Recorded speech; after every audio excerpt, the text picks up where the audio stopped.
Hey, y'all, and welcome to day 30 of the WSOP. That means we only have 23 more days to go.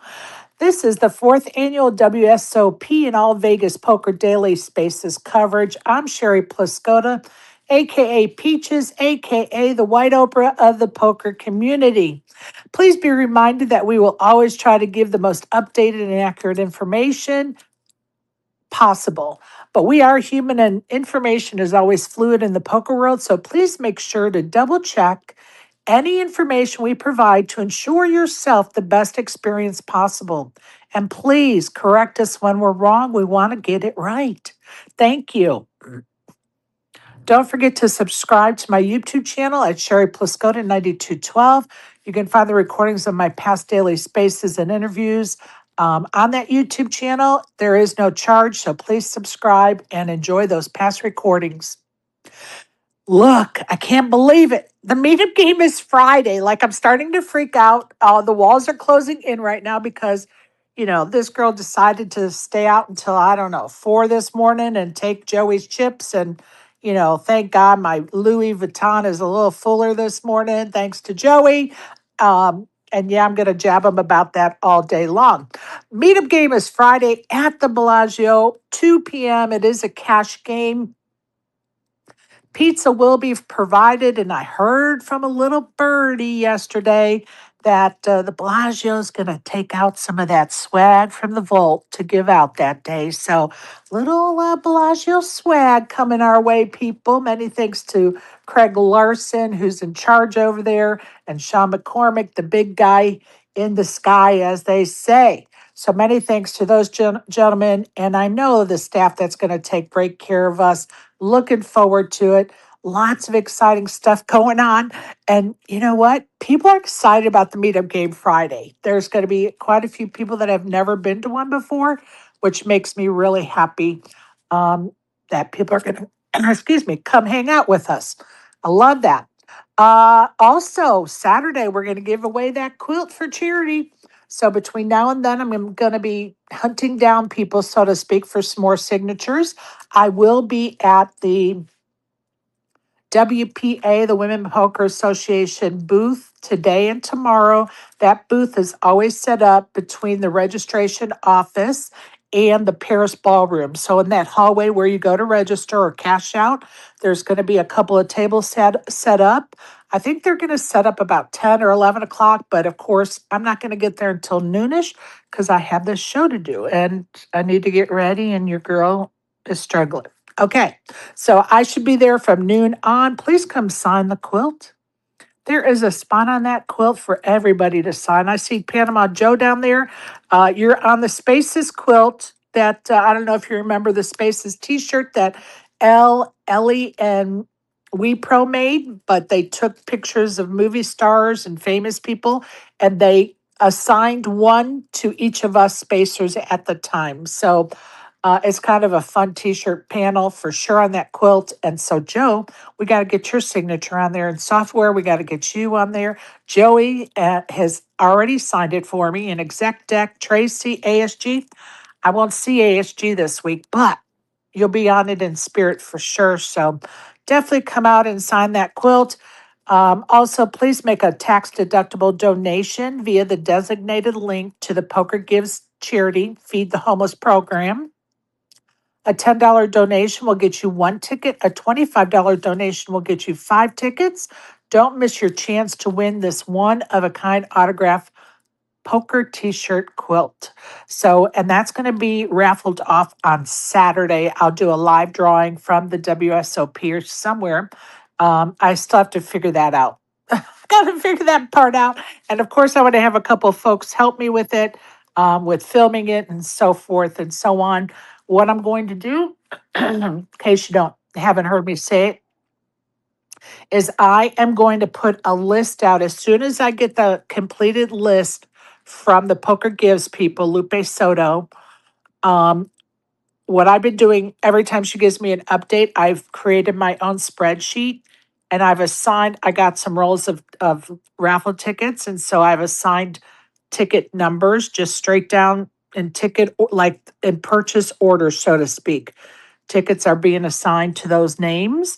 And what I'll do is I'll publish that list on social media several hours before the drawing is going to take place. So everybody will have their ticket number and then we'll do the drawing. So looking forward to it. Um, yeah, looking forward to it. So between now and then, we got the meetup game, we got the space, we've got the quilt and getting signatures. So yeah, busy week here in Vegas, folks. Come see me at the booth today and tomorrow.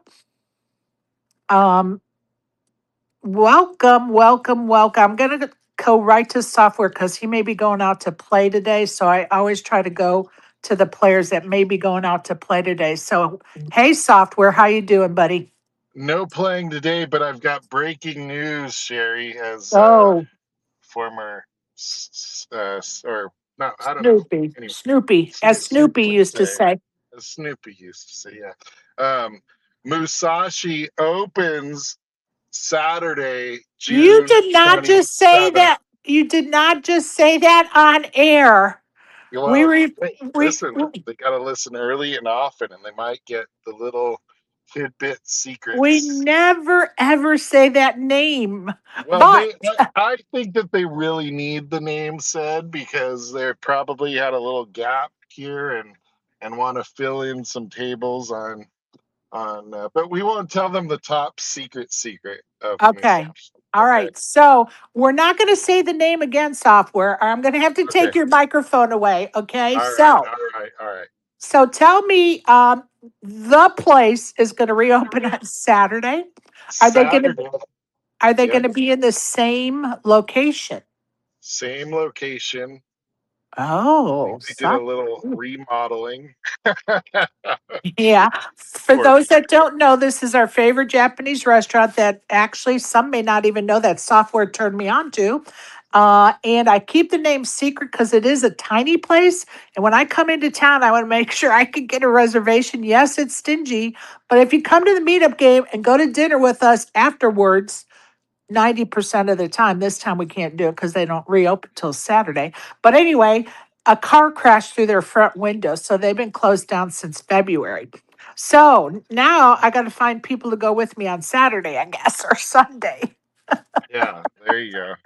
I love it. Thank you for being the bearer of that magnificent news. Yeah, I'm so excited. they sent me a message the last night, and I was thinking I Oh, got to get on there and make sure Sherry knows. yes. Thank you. So I got to check my messages. I may have one too. I haven't even looked at my messages this morning. But that is fabulous news because, of course, it's a fabulous restaurant and they're working hard. And yeah, I hate to see their business on hold because there was an accident. So I'm sure they will welcome the business. And I'm going to say it over at Musashi's Japanese restaurant here in Vegas, but we will never mutter the name again. I'm only doing it this time to help promote the reopening. But so help me if I can't get in this weekend, I'm going to be pissed. it'll all be your it'll all be your fault now. Well, thank you for that update, bud. No. When you playing next? I came back to get some work done these Okay, next couple days, and then I'm probably going to be probably going to play something Friday, but Friday and Saturday, probably just dailies Friday and Saturday. I don't think that there's anything that I want to play because the mystery bounty I think is starting. I don't love that event. right. So I think the next one is Sunday is maybe the one of the deep stacks or something like that. Okay, That's is really it me or did software just blow by the fact that the meetup game is Friday and he is not even considering coming? What is no, wrong with you? no, it's not that. Well, I might get there in time. I'll see. I'll see. I Okay, have to be here till at least Thursday, so I might come up on Friday. got Um, it. obviously, if I'm there on Friday, I'm gonna be there like nine nine I hope. thousand 999%. I love it. I love it. Well, So safe travels to you, and I'm happy that you brought us that great news this morning. The yeah, day is just getting better, people. I'm just gonna say that I woke up this morning after taking Joey's chips late last night to the great news that Ite is going to join us Friday morning shows. So I'm excited about that. And of course, we're going to have Jeff Platt tomorrow.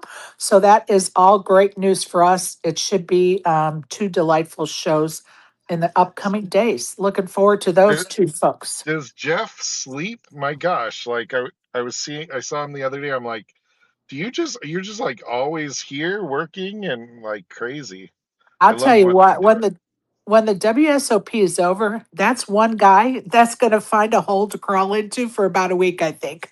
He's gonna need some sleep. I really love what they're doing. Like I mean his they I don't know. Like I don't want to say they finally got it. Like all these people complain, you're not showing the mixed game that nobody wants to see. Okay, like I know ASG and everybody, like the poker nerds, all of us want to see the mixed game, but like the public does not want to see the mixed game. And I'm telling you, like I think Ryan DePaula's point about like people winning multiples of the buy-in and how few multiples of the buy-in Right, these people are winning, that's what they should be looking at, because the $500 is way more interesting to me to watch than, you know, on average. Like I'm not talking about like necessarily last night, I only watched a little bit of it, but right, in general, if I'm a producer of a show, like we see these guys all year long. I want to see the guy that's in Vegas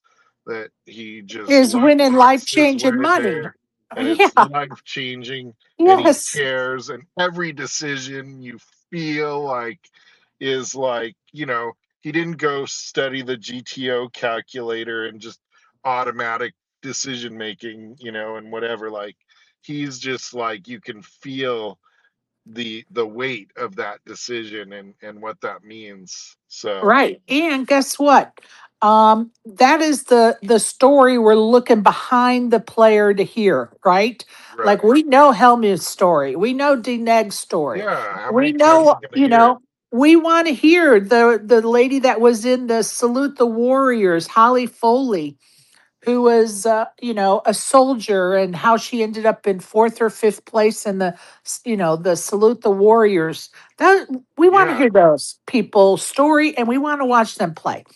yes, That yes, doesn't mean I don't want to see the high rollers. That doesn't mean I don't want to see Phil Hellmuth play. We see them play all year, like you were saying. These yeah. are, the WSOP brings us new stories to look at. Let's look at them. I mean, I just imagine if they can get this right, that maybe, just maybe, ESPN says, hey, we want this all month. We want, you know from June 1st through July 15th, 16th. Right, We're going to put this on ESPN every night, or at least ESPN De Ocho or whatever, like right. something, right? Something. Like get us back on there. So I Yes. think I think it's huge, and they have enough data, right? Like all the way back to what, 2000, early 2000s, they were trying to put mixed games on TV and stuff like that, and it's great for people that understand the game or whatever, but like the vast majority of the public doesn't understand the game. Well, and I'm going to tell you something. I was so desperate to watch live coverage. I was watching the mixed games the other day, and I'm like, I am so desperate to watch some live coverage and hear what's going on as it's happening, because they also talk about other stuff that's going on at the WSOP, and I love to hear all that stuff. Yeah, And I'm like, I have no idea like what they're talking about when they're like all this these to me foreign, it's a foreign language because they're talking about the street and this and that, and I'm like, I have no idea what they're talking about, but I'm here, I'm watching because the booth is doing a great job. And guess what, I was learning as I was listening.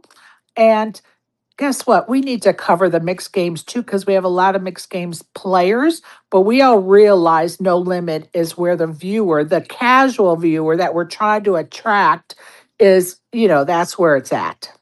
well, and then the last thing that they need is to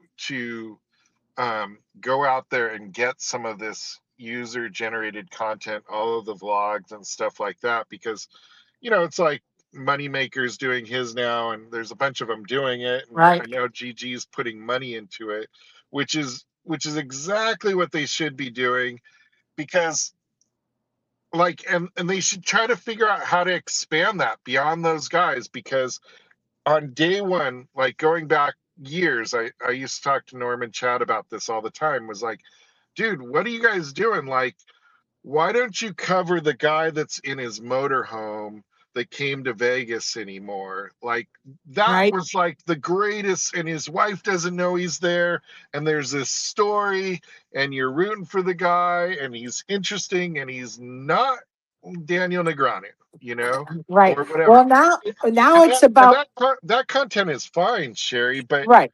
it's about that other guy that you don't know at the beginning of the series. If you can encourage him to film some videos, and you have a license to that Right. because you gave him access to be able to do those videos at the World Series under certain parameters, obviously, but at the beginning, you got this guy now at the final table that on day one you have footage of him. Because Norman used to say, well, yeah, that used to work when we had 300 or 400 players, but now we have, you know, thousands and thousands of players. How do you do that, Brian? We don't know who's going to be there at the end. And you have to remember that we're catering to those big names because they have a big following. So you know right away you're going to get viewers and clicks because DNEG has how many millions of followers, Sure. or Film Helmuth has how many millions of followers. So it's an instant audience. But again, is that who we're supposed to be targeting, or are we trying to get into the crossover to the ESPN audience, who are a major portion are newbies into the world of poker, are rec players in the world of poker, or maybe it's an introduction into the world of poker, right? And so Right. there's got to be a balance somewhere there. Yeah. I think like that's the whole thing with the World Series. I always say there's two different, really, when you go to the World Series, there's two different World Series. There's the elites who, whatever, they're great players. They have, Right. I mean, some of them probably aren't good players either, but the reality is, like, you have this one World Series where these guys kind of hide out, and then that's my problem with Player of the Year. It's like, okay, well, cool, but Player of the Year really isn't open to people who don't want to play the 250K, who don't want to play the 25K, all this stuff, like you you, you know and the proof of that is in the fact that, like, that's where these guys come from, Right. like the person that goes and sits and plays a 500 for 4 days, 5 days, they don't have time to play the amount of events that somebody else would. They still have to sit there every day and survive against players, and I would argue that it's harder in a lot of circumstances. I like you know the predictability of a pro in some ways is a little more predictable in some ways. Right. Like, if you get short and you're with a bunch of newbies, like, they don't get it, like, you're gonna have to get hands. Right. um I'm gonna see if Exec Deck has anything you'd like to make comment on what we're talking about. You know what? I love what you guys are talking about. I really do want to see a little bit more of the abnormal participant and their stories. Although, I do love to see Dean Eggs and Martin Cabral and their antics. It's always fun, and Helmet, of course. But some of these 9-hour streams, you can fit in some other stuff in there. It's some of it's just a little bit monotonous, but on top of that, I am super excited about the news about our favorite restaurant out there. I may be in for Saturday night with you. Yes, man. Yes, sir. Yeah, and hope all is well, Sherry. Hope all is well, everybody, and enjoy being here. I got to hop off in like a half hour. I got a work meeting to hop into, but hope all is well with everyone. Appreciate that, buddy. And yes, we will figure out who wants to go Saturday night. And I can hear Isaac already. Oh, man, we're going to have to stay through dinner on Saturday night. I can hear him telling Reaper that now. And I love it. Hey, Joey, how are you this morning? All right, Sherry. Good to see you. Hear you. Listen, Well, any night where we could surgically take chips from the men at the table and then bleed them to the only woman at the table, that's a good night. That was fun. oh, you're so sweet. We had a good table, I'll tell you. We did until we had a little invasion of the Germans, thinking Hmm. they were just going to come over. You know, they saw our stacks and they just thought they were going to come over and take over our stacks, but they didn't stay very long at our table. No, they really didn't. Did you have any comments about what we're talking about? Yeah, so like I'm all about like the heart of poker, like so and there's 100,000 players and there's 100,000 interesting stories, but we don't have the exposure anymore. I mean, I'm sure during the main event with ESPN they should be doing that, Right, hopefully, but right. from our past experience, it usually ends up being the nobody that we don't know that ends up at a feature table with somebody we do know, and they run circles around that person, and that's the only way they could put themselves on the map. And that it Well, shouldn't have to come down to that. You shouldn't have to fork over $10,000 in order for people to know your story. Well, and I'm going to tell you something. I think that story could be in event number 50 today, the 1500 yeah, $1,500 Millie Maker. Um the first place, the chip leader Michael Monroe has 73.5 million. Joseph Bogdalian, I think is how you say his last name, is in second place with 52.3 million. And guess what? When I clicked on his name this morning, because it was so long, it went on to page 2 on the app. Um, he's only got 28,000 in total earnings listed. Okay, as you know, I don't judge on that, but I'm like, oh, this could be another success story for somebody, right? Because he's now in second place, and there's only 9 left in that Millie Maker. Wow. Like that is a story that I hope they pick up on, elaborate. Of course, I didn't watch the coverage yesterday, so they may have already spoke about that. But when I clicked on that, I was like, oh man, this could be a really cool story. Like, where's he from? How did he get here? Is he a cash player and he just doesn't have a big hand in mouth because he's a cash player now taking a shot at a tournament? Or did he satellite in online and here he finds himself in the final nine of the Millie Maker? Like, come on. Yeah, that's an incredible story. I would love to hear more of it. Yeah, I have fingers crossed. Fingers crossed that they will cover it. Maybe Poker News or poker.org will pick up on that today and put a story. They've been doing great putting out stories every day on the players for sure. But I was like, oh my God, I want to hear this guy's story. So hopefully we will. Of course, I won't be listening because I'm too busy right now. But somebody that listens tonight, come back with his story for us tomorrow if you could. Speaking of tomorrow, don't forget Jeff Platt's going to join us. And I already have, I think, probably, let's see, I think I have 12 to 15 questions that people have already submitted to me to ask him about the Hall of Fame process. So, Are they uh, all mine?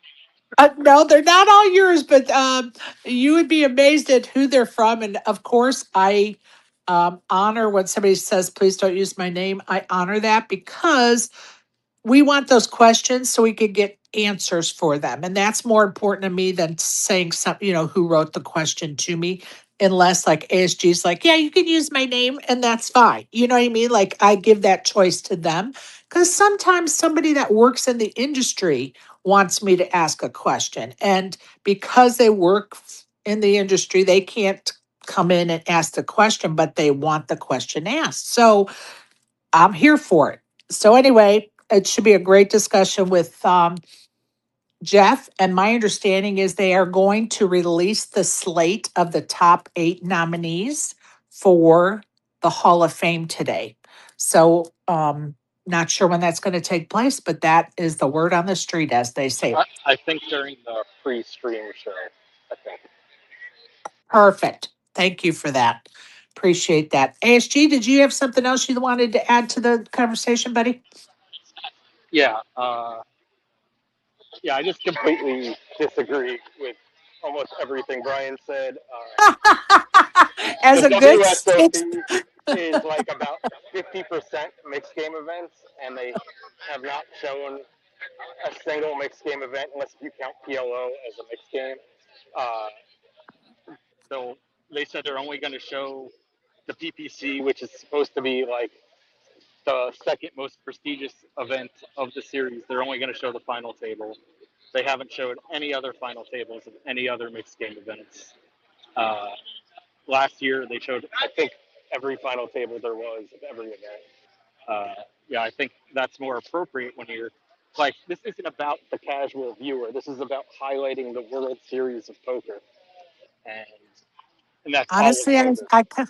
I think it's both, especially if we're trying to get back on ESPN. I think it is both. Well, if you're getting on, yeah, ESPN's covering the main event. That's when ESPN starts covering. Well, I Uh, understand that, but in order to show them a package maybe for next year, a coverage package of what it would look like, I think that would be a good idea this year is to present to them through the coverage all summer long what it could look like if they sponsored us all of next year and did more coverage of next year. So that's kind of where my thinking is about it. But I certainly understand your point of view. You're a mixed player. You want to see mixed games. I well, mean, I'm not even that much of a mixed player. It's just, if you want to talk about what we see all year, what we see all year is no limit hold'em, whether it's the Triton, whether it's this tournament, that right, tournament. right. Like the WSOP is really the only time you ever see any mixed game tournaments. And so, And I agree totally yeah, with that, but I also recognize that it is hard to watch. I play poker and it's hard and I've played for decades, right? And it's hard for me to watch mixed coverage cuz I'm like, "Holy shit, what is going on?" Like there's all the lingo and and the announcers are doing their best to keep us in the circle, so to speak, of the conversation, but mixed games are very hard for the viewers to watch. There's a lot going on there. Like I can see that it's not a good curb appeal, so to speak, for future coverage or whatever, trying to prove why we want you to be our sponsor next year or whatever. But I hear you. I hear you. Valid points, ASG. Very valid points. Listen, we're running. Oh, go ahead. Did you have something you wanted to yeah, add? because I just wanted to add that's the whole thing is like people are like, oh, well, now we're showing lower buy-ins, but yeah, you're showing lower buy-ins of no limit hold'em. Like that's all you're showing all the time is no limit hold'em. Like, whether it's the high roller, whether it's the milli maker, whatever. Like all it is no limit hold'em. It's like it's not showing anything different. And let's not forget there has been a little bit of the struggle bus as far as the overall coverage this year. And so maybe they had even planned for more of that coverage that you're seeking. I don't know. I'm not speaking on their behalf, but I think we have to take into consideration that there's been some hiccups along the way about the coverage and so on and so forth. So, fingers crossed that everybody gets what they want, right? The viewers get what they want. That's all we can do is Right. I'm just saying though, like when yeah, people say like, oh, they're showing something different by showing the milli maker. In my opinion, they're not. They're just showing more no limit hold'em. No, right. it's not even about the poker. It's about the people and their Story. reaction to the poker. And I don't mean to say they shouldn't cover the other events. I Right. just think that that's not the way to the mainstream. There's certainly an audience for it. I mean, it's just not the mainstream, you know? And So, I think we're all on the same page on that. At least that's the feel I'm getting. Listen, we're running a little bit past when Joey normally does his segments. So we're going to get to that right now. If you guys want to go back to that coverage talk, I have no problem with it. While Joey's doing his lesson this morning, I'm gonna try to have a little cup of coffee with a cookie while I'm counting his chips and stacking his chips in my purse this morning. So, welcome, Joey. What you got for us this morning, buddy? Well, I have a lesson, but I just want to finish our thought about the mixed game coverage because at Poker Go Studios, when they have the mixed game festival, they do have the coverage. But I have noticed that the table that they use for the live stream is a different table than they use for Hold'em because when you're playing the stud games, you have to be able to scan all those cards. So I don't even think WSOP has that ability they don't have the technology built for this year to cover and do all the graphics for mixed games. And that's could be, we haven't heard that, but I haven't seen it. So just that's a side note that if they're going to cover mixed games, they also have to have that technology in order to put up all the graphics. Otherwise, nobody's going to know what's going on, you know?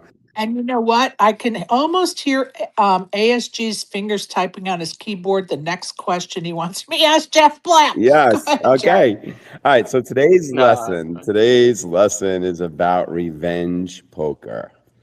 Uh-huh. Listen, my friends, and listen close. That player who cracked your aces, that's not the enemy. The player who 3-bet you light is also not the enemy. And the loudmouth in seat 7 who thinks he invented poker, he's not the enemy either. The enemy is the version of us that becomes predictable because we're angry. There's a lot of famous quotes about this, and I might cover some in later, but basically, the bad beat is not what destroys us. The story we tell ourselves after the beat, that's the culprit. The hand is over, the pot is gone, but the next decision is still ours. Revenge poker is when we stop asking, what is the profitable decision, and we start asking, how do I punish that person? And that's poison. Revenge poker looks like calling too lightly because that person can't always have it. 3-betting out of pride instead of range logic. Hero calling because you just feel disrespected, or targeting one player instead of playing the whole table. Usually what it comes down to is a player trying to win back their chips from the same person who took them. And some of us are pretty good at being balanced with that. Others, they just ride it out and see where it goes, and it usually doesn't go very well. The table doesn't care who took your chips. The dealer doesn't care, the cards don't care, the math doesn't care. Only your ego cares. And when your ego is making poker decision, well, the bankroll's in danger. There's a famous quote from the book Beyond Good and Evil, and it goes something like, I'll just summarize it. It basically says that if you, the person who fights monsters should be careful because they might become a monster. I'll say that again. The person who fights monsters should be careful because they are making themselves vulnerable to becoming a monster. And at the poker table, that's huge. Just because somebody's playing wild doesn't mean that we have to play their game and play wild too. The real truth is really this. The second we abandon our discipline to punish, like the chaos at the table, that chaos has already beaten us. Think about it, right? It's not about getting justice. It actually becomes like an infection, if that makes sense. And it's very easily to be infected by a table, especially one player. And we end up becoming the one thing that we're trying to defeat. And that's what revenge poker is. We actually let somebody else influence how we play and who we are. And we all know those situations, especially when aces get cracked. I mean, that's probably the worst. But what I like to do is if I feel like revenge poker might be on the rise in my own world, I do my grounding exercises. I put my feet on the floor, and I actually try to name the emotion I'm feeling. Do I feel slighted? Do I feel bullied, and do I feel angry? Because you'll find that if you name the emotion, it kind of like diminishes what it really is. It's so much better to know how you're feeling, name it, recognize it, and then you know what you're dealing with. A good example was last night when Sherry was taking my chips. I didn't go in revenge mode. What did I do, Sherry? I switched seats, didn't I? He did. He switched seats twice. Yes, until I found the right seat, right? And it was easier. And it kept everybody on their toes. Every time we have a seat, and that's the beautiful thing about cash. We could do that, but tournaments we're stuck, aren't we? Right? We're stuck with that loudmouth. We're stuck with the guy that plays horrible, but those poker gods keep rewarding them. And that's where it gets a little sticky, and it's really, it's tough. If we go back to the Art of War, Sun Tzu wrote that winning every battle is not supreme excellence. The higher art is breaking resistance without needing to fight. So we don't have to take on the obstacle that is needling us head on. So an example last night was I knew I was losing chips to Sherry, so what did I do? I just won chips from other places, right? I mean, and yes, maybe I was handing them over to Sherry at times, but after a while, I found a different source to get back my chips. It wasn't revenge poker, it was strategic poker. And in cash, we could do that very, very easily. It's those damn tournaments, when we're on a budget, right? And then we do a good job of building a stack only to have some fool just bring us back to a starting stack. And then we go on a little tilty with the revenge. And sometimes the highest level play is just letting those wild players just keep being wild. And we just wait for those clean spots. It's not weakness. It's how did somebody put it to me? Oh, predatory patience. Very interesting. Predatory patience. So the revenge player says, I need to beat him now, right? But the dangerous player says, I need to beat the game. And with that, we're going to leave this lesson off. A great lesson indeed. I love it. And it is so true that sometimes, you know, this person is not someone I can take chips from, but I've been taking chips from this person all night long. So I'm just going to keep attacking that honey hole, right? Right, So HM. Yeah. that's right. Absolutely. So for sure, appreciate that lesson. What's tomorrow's lesson? We're going to take a little dive into the ego realm again and cover how we are everything and nothing at the poker table at the same time. Amen. Amen. Well, thank you, Joey, for another good Coach's Corner. You're very Appreciate that. welcome.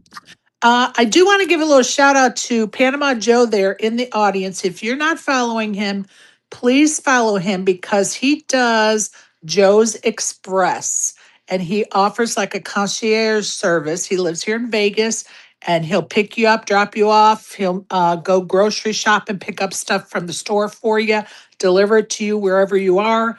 My suggestion is have him pick you up at the airport. Unfortunately, he was working, so he couldn't pick me up. But anyway, have him pick you up at the airport. And before he does, send him a list of the stuff you want for your hotel room.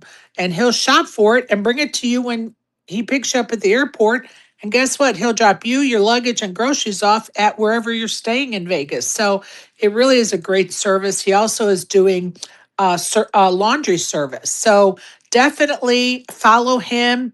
Make a note to yourself when you're in Vegas, Joe's available to give rides. If you forget who he is or, remember me talking about, oh, there's this guy that'll give me a ride, just DM me and we'll go get you a hookup with Joe's number and so forth information. So Joe Marengo, and he's operating, he has a full-time job. So he's doing his concierge service from 8 p.m. to 2 a.m. and from 6 a.m. to 8 a.m. And have I used him? Yes. And is he a safe driver? Yes. So there you go. Joe Marengo. I definitely wanted to give you a shout out, Joe. I try to do it every few days or so. All right. Ladies warm up event was last night.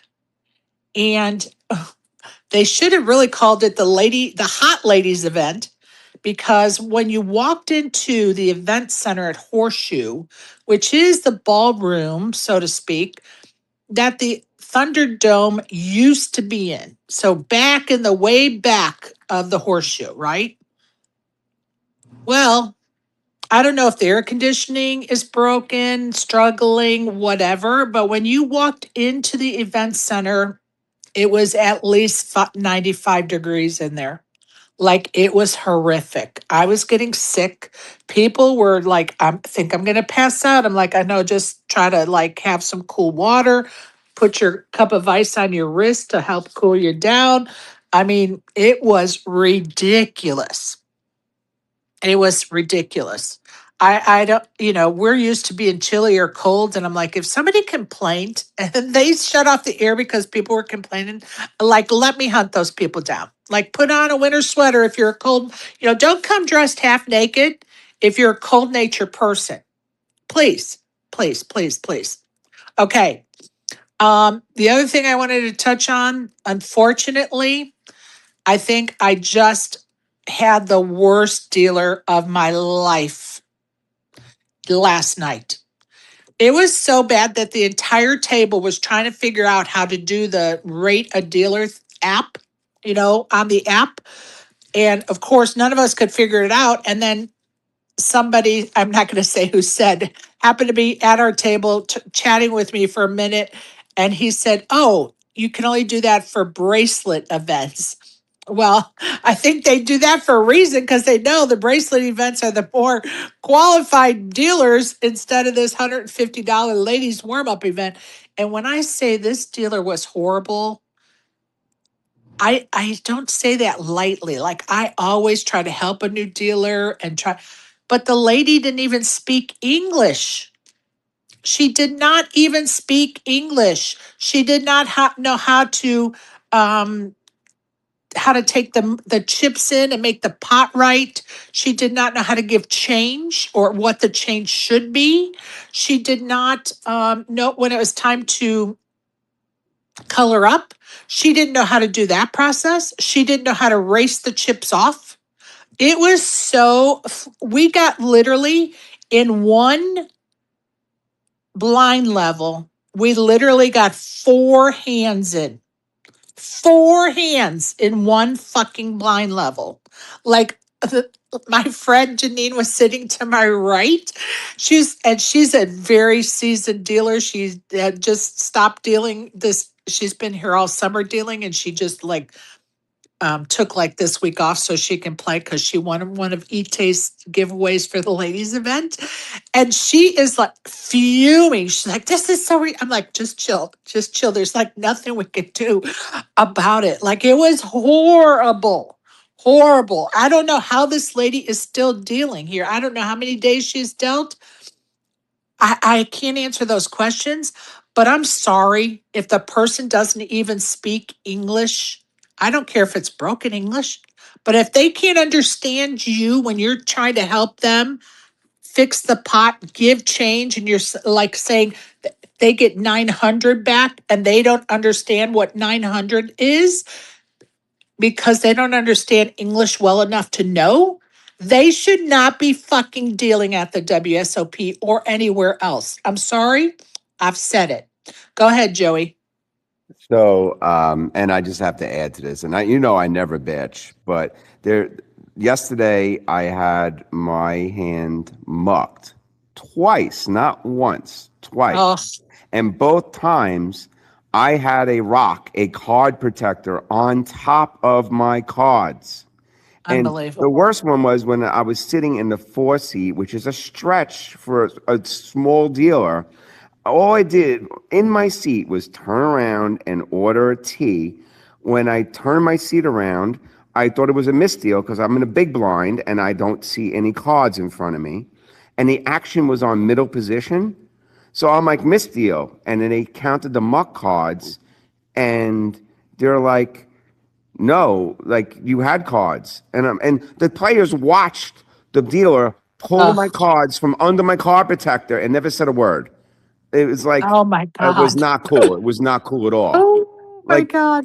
she mucked me first. Like, I wasn't even first to act, but because Oh, I don't know why. It just, and I couldn't get a word of English. She's no English, so I couldn't even get a word in like to explain to her. It was just, I feel for you. I know exactly what you're dealing with.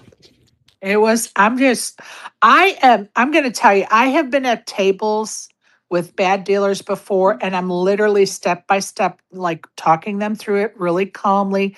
Like, don't listen to these guys, just focus on the directions I'm giving you, and just first of all sweep in everybody's bets so that somebody can see what the remaining raise is. You know what I'm saying? Like, and just kind of quietly walk them through it as they're doing it, you know, and they're appreciative. I have no problem doing that whatsoever. And I've done it for hours in tournaments before. But somebody can't understand what I'm saying to help them should not be in the box dealing. Plain and simple. They can't understand English. They should not be in the box dealing. Right. And And a warning to anybody that's visually impaired like I am. They do not announce like raise or so you have to be very conscientious. I've seen a lot of players losing chips because they think they're just calling the blinds, and then they have to give up those chips because they found out there was a significant raise that was never yep, announced. So you have to yeah, just you have to be Hawkeyes. It just adds a whole nother layer. It really does. yeah. I'm gonna say we had the first dealer we had him for like 5 downs because they just were not rotating him out. And then they finally like rotated him out. He was a good dealer. Gonna give him props. He was a good, solid dealer. Then we had this lady come in who didn't understand English. She didn't even clock herself in on the iPad, and she kept calling the TD over. Like, literally, I think it was like she was there her second down because they weren't rotating our table out very quickly for some reason. And she was into her second down before she realized she didn't even clock herself in.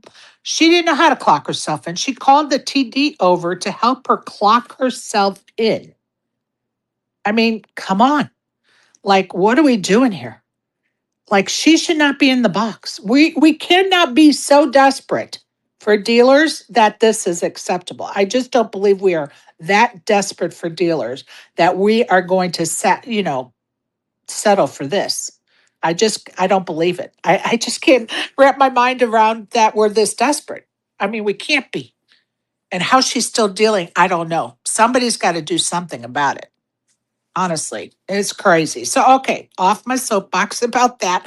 The ladies' event, the warm up event, had 218 entries, which is, I think, beat our last year's entry by maybe 30 people, which is amazing. Because I was talking to Kevin Math and we were like, I think it was like 170 or 80 last year, and it was 218 this year. So quite an increase, which is amazing.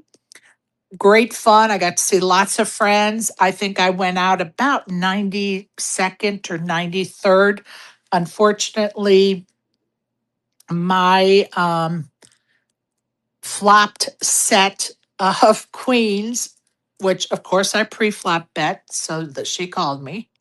Then I checked on the flop because the flop was like seven queen, seven queen, seven queen nine, I think it was, or seven queen eight. Seven queen. I can't remember what the third card was. Okay. Rainbow. So I check it, of course, to try to get someone else to do something because I have a set of queens. Checks around. The turn is a nothing card, like a deuce, I think. So I bet. I get one caller. The river, I think, was the nine. So I think it was 7-8 on the flop and a nine on the river. So I bet. and she jams. I'm like, what the hell? And I had her covered. And this is exactly what I said to her, ma'am. If you chase that straight down to the river, props to you. And I call her, and sure enough, she had 5'6" offsuit calling me all the way down the river. Anyway, here we are. Love poker. Love me some poker. And that's exactly who I want in the hand, but it didn't go my way, right? So it is what it is. That crippled me. I did rebuild, but just couldn't gain any momentum. My ace jack ran into pocket aces. So anyway, fun tournament. Got to see everybody. Highly recommend that tournament for sure. Okay, you guys, let's talk about Joey's chips that are now in my purse. I just have to remind him of that every so often as we do this space this morning. Oh, I'm so glad he has a good sense of humor for sure. Don't forget, the ladies are going to be in a drawing for that Hippodrome Casino London Ladies Weekend Poker Package. Right now, we have 2 ladies that have qualified for the drawing. Tracy down there in the audience and Ilsa, who is one of our mindset coaches, have both qualified, so they both will have drawing tickets. And we will do that drawing live from the meetup game on Friday. So I'm excited that we're going to give that away on Friday live at the meetup game. And we'll do it live on the space. And Barry has agreed to co-host that space and keep that space alive for us when we are having our meetup game at the Bellagio. So what is that giveaway? It is 1 entry into their boot camp and supper on October 17th. And 1 entry into the ladies event, which is a €300 ticket. And that is for October 18th. It does not include airfare or lodging. So the only other way to get entries into that tournament, into the drawing for that package, is to show up to the meetup game and be a lady who's gonna go to London in October, and you play our meetup game on Friday and get 10 entries into that giveaway. So easy peasy. That's the last way to get tickets. Pretty easy, folks. Pretty easy. I'm going to welcome Matt. How are you, Matt? Hey, Sherry. Good to see you and good to see everybody. How are you? How y'all keeping over there? Doing well, thank you. You're working hard on apartments. Yes, been very, very busy. Well, actually, to be fair, I'm pleased to say that everything is all done now. So we just need to see about how we're going to get on with this agreement, see who's going to take it, see what rent we can get for the apartments, and then we're good to go. I love it. Very cool. Very cool. Have you been watching the soccer? Yes, I was going to say, because I know not only has the WSOP over there, but you guys have been busy with the World Cup, haven't you? Oh, yeah. It's a big hype here. Oh, yeah. Yep. Sorry. That's okay. I think the fans for Scotland invaded Nashville a couple of days ago, and they ran out of beer, is what I'm understanding. The Scottish drank up all the beer in Nashville, and let me tell you, that's a lot because rednecks drink beer now. So they must have really been drinking some beer in Nashville. Maybe they might have took some lessons from them. You never know. Oh, I love it. I love it. All right, let's a couple of reminders. I will be at the WPA booth after noon this morning. It'll be about noon. I'm going to try to head down there. So stop by and sign the quilt. Come see the quilt. Even if you don't want to sign it, come see it. It's really cool in person, if I say so myself. Say hello. Let's take some pictures together.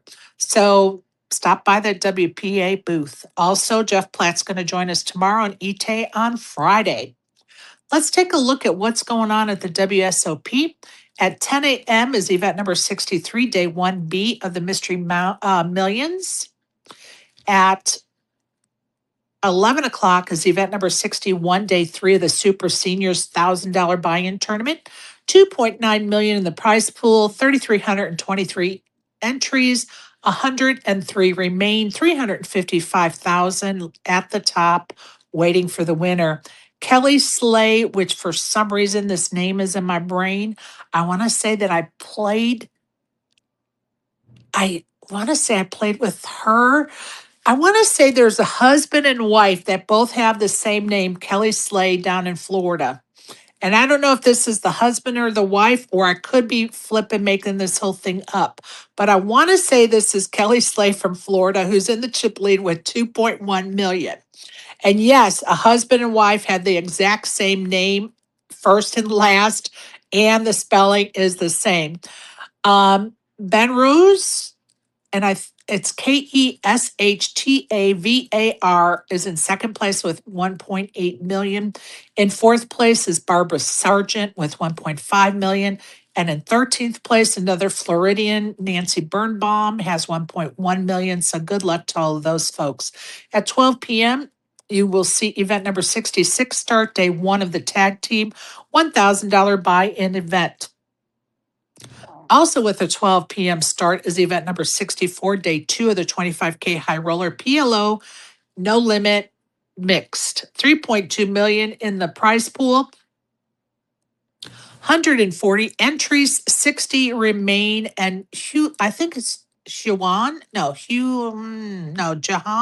think it's Jahan Helpy. HELLPI is in first place with 936K. Sergio Martinez Gonzalez has 751K.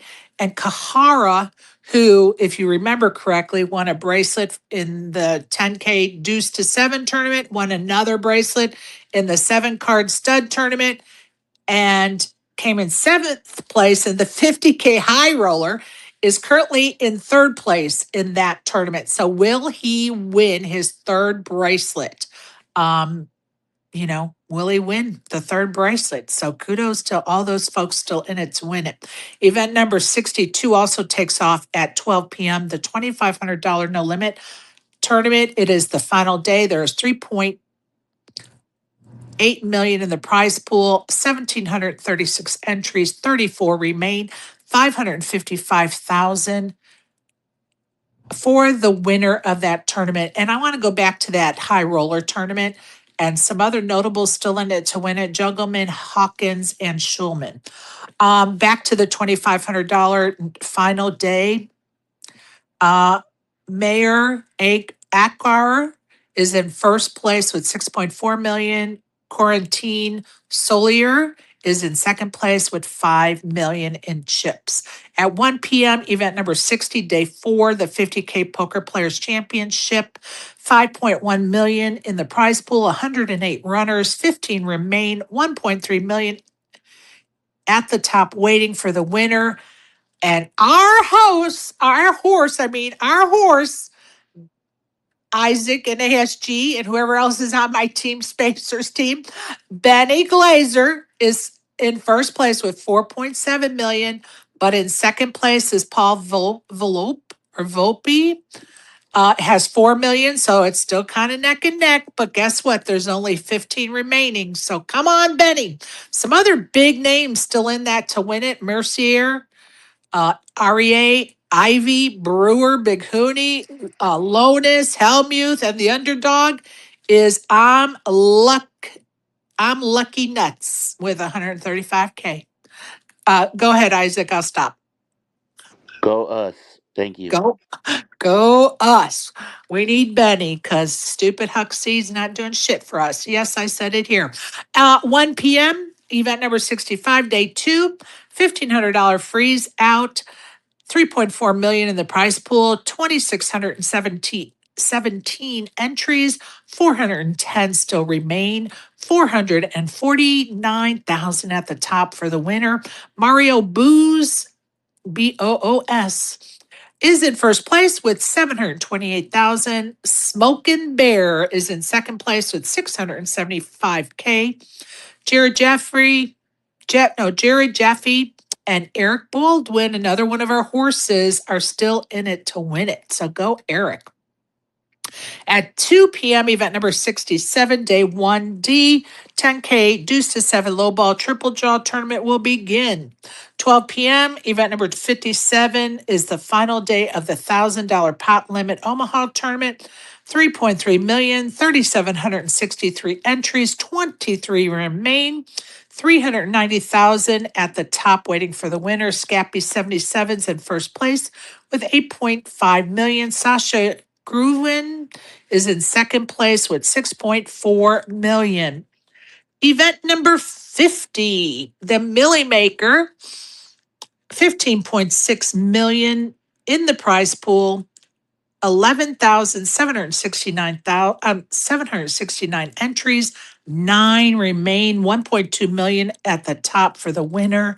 Michael Monroe is in first place with 73.5 million. And as we talked about earlier, Joseph, who I mentioned only has 28,000 on his total life earnings, is in second place with 52.3 million. And that is no slight to him, because as we know, the Hendon mob is not the end all of be all of stats, but I have a feeling that there is a story to be heard about Joseph, and I hope we get to hear it at some point today. Salute the Warriors tournament number 59. There was 1.8 million in the prize pool, 672 get paid. And the winner taking home 208,000. I'm just going to spell his name, folks, is Prashantantaj.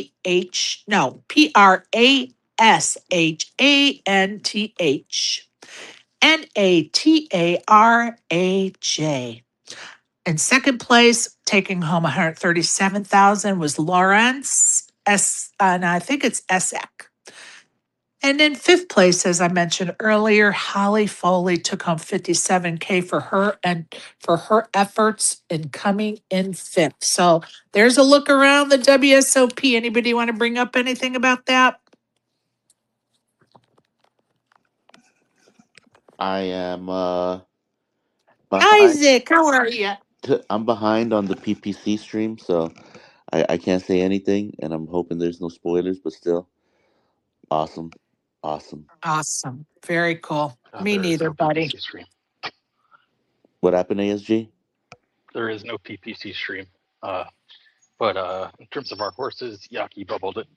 Hell yeah. I know that's right. Let's go, Oh, yeah. Team Spacers. No, Let's that's go. let's go. He bubbled it like he stone bubbled like didn't cash. Well, here we are. We're just going to keep our fingers crossed because we have been moving upward, a little slight down and then back up. So we're going to hope that Benny Glazer finishes strong in that tournament and Eric Baldwin finishes strong, and whoever's playing today, brings it on home for us. That's all we can do. All we can do. Don't forget the TDA Summit is Monday and Tuesday at the Poker Go Studio. Should be lots of fun and great topics of discussion. I'll tell you that I saw the agenda the other day and it is jam packed and it's going to be fun. Don't forget they will be live broadcasting that, and so you can watch live and be part of it no matter where you are in the world. A little shout out to Poppy Joey Ingram celebrating his birthday. So happy birthday, Poppy. And rumor has it he's going to join us for the meetup game on Friday, which is always fun for sure. I wanted to give some kudos to Angela Jordisen and Jacki Burhart. And I tried to find the article this morning. And quite honestly, I just ran out of time. I did look for about 2 or 3 minutes and I just ran out of time. But I know this is, I want to say, the third year in a row, it could be more, that they collected donations and they sponsored vets to play the Salute the Warriors tournament. And I really wanted to give more details about it this morning. And honestly, I just couldn't find the information. So if I get a chance, I'll look again when I have a little more time and we could talk about it in more depth. But kudos to those ladies for organizing that and giving those vets an opportunity to come to Vegas. They paid their expenses, their buy-in into the Salute for Warriors tournament. So what a great project. Kudos to those ladies for sure. Okay, you guys, I think I'm done. I think I'm done. I don't have anything else. I'm going to come around and see if anybody has anything they want to bring up. I don't know if Exec Deck is still with us because he was driving into for a meeting. So I'll call on him first. Exec Deck, anything before we log off, buddy? He may be off already. Appreciate him. Joey, would you like to bring up anything, bud? You already took my chip, Sherry. I appreciate those donations from Joey last night. For those that are just tuning in, we need to recap because I just have to keep sticking it to him this morning that we ended up in the cash game at the Horseshoe Poker Room last night. And, Joey was kind enough to give me his chips last night and it was fun. And we had a great time and a great table. And yes, I'm going to keep reminding him of that for sure as I'm stacking his chips and money this morning. So, appreciate you, Joey. Appreciate you being a good Appreciate you sport. too. Appreciate you being a good sport about it too. Uh, Isaac, anything else you'd like to bring up or chat about, or what's going on, dude? Oh man, so much. Where do we begin? No, I'm playing. Uh, let's see. I would say that we're going to have a special game to. Well, actually, no. I'm sorry. I'm still a little bit out of it from last night, but we are going to be doing the last tier game this coming Tuesday. Since our last Phase 8 game is this Saturday, we decided to give everybody an extra week by moving the tier game to Tuesday. And then we're going to do our mint incentive game not this Saturday, the next Saturday. So those will be coming up, and I know you'll be Nice. ready. Well, here's the problem. I travel on Tuesday. I don't know what time my flight is. So Oh no. I'll probably be in the air on the Tuesday night tier game. And next Saturday, I'll be at the beach. So that's doable. So I could just be in the hotel chilling and playing Okay. for that one. So What awesome. time do Yeah. you fly on Tuesday? I don't know. I have to look it up. Okay, because I I might try to set it as late as possible so that we can. see if I kick off the space by pulling this up, we're gonna blame Isaac. But I'm gonna try to pull up the Southwest app and see, and Fingers then I'll crossed. give my coordinates so that day people will know what Send your exactly at. coordinates. Oh, we just gotta have fun with it, Isaac. Oh All right. yeah. Let's see if it's going to work. Oh my God. Fingers crossed. I really hate trying to do. Oh, so I leave Vegas at 2 p.m. and I get home at midnight. Leave at 2 p.m. You get home at midnight. Okay, and that's on Tuesday. All right. So midnight, let's see. Midnight Atlanta time, though, is 9 o'clock your time, Yo. Okay. right? Okay. So what I may do is try to get registered before I take off so that even if I'm blinding out until I land, I could at least pick it up after I land. That's an excellent strategy. So have the And then if I password out and there then available early. let's just say I pass. I make late registration a little later. Hey. Right. Right. I mean, that's where we're at with it. It is what it is. You know what I mean? I'm like, Hell yeah. it is. Oh, Isaac, you weren't here when Software Brian came in to tell us that our favorite Japanese restaurant is reopening on Saturday. No on Saturday. Wait for it, people. Wait for it. Oh, the crash out is gonna be so bad. Saturday? Oh Yes. God, yo. What's funny is that me and Reap were talking about it because we're like, do we really want to drive back on Friday? So it I'm looks here to tell you why I'm laughing is because when we were talking about it earlier, I said, I guarantee Isaac's going to say, yo, Reaper, we got to wait till Saturday night I'm saying though. after we go out for dinner. I'm saying though. I mean, I was already kind of looking for an excuse to like maybe drag my ass over to South Point after Fogo, but We could do um, that Saturday. We could do an early dinner I mean, early, whatever they could give us, you know what I mean, on Saturday, and then we could all go to South Point. Ooh. So, and Exec Tech said he was in, so Ooh. Okay. I'm sure we We'll can talk to Reap convince about it Joey. today. I'm sure We'll we talk. can convince Joey and Colette and all those guys to come with us too, and Tracy. So, Ooh. Okay. Hey, Okay. Sherry. hey, how are you? Good. And how's everybody doing? Hey, Barry. Hey, friends. I just wanted to chime in really quickly and just say that I'll be in Vegas on the week after 4th of July and playing a Nice. couple small events. But if I get to meet any of you beautiful people, let me know. I love that. So, what day do you arrive?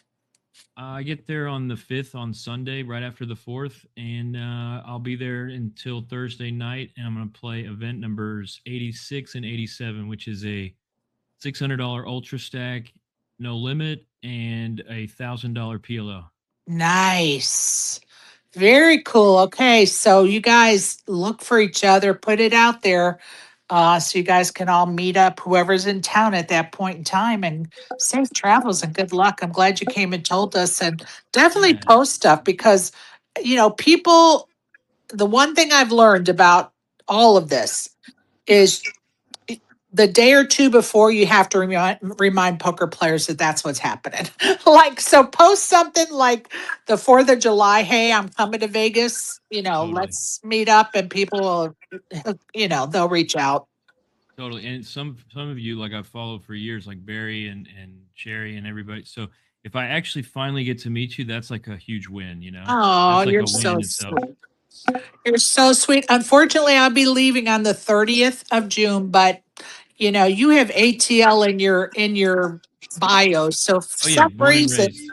some reason, I think our paths should cross before I move out of Georgia. Yeah, absolutely. My mom, everybody lives there still. I grew up in Atlanta, so maybe one day for sure. And hopefully it moves on from bar poker to like clubs or something like here in Texas. Maybe one day you never know. Well, and I think we're closer to that than the public really realizes, because we have several of the main casino companies in Atlanta for the last, so I don't know, 5 or 6 years, lobbying very hard to bring gambling into Georgia. So it's not going to be much longer.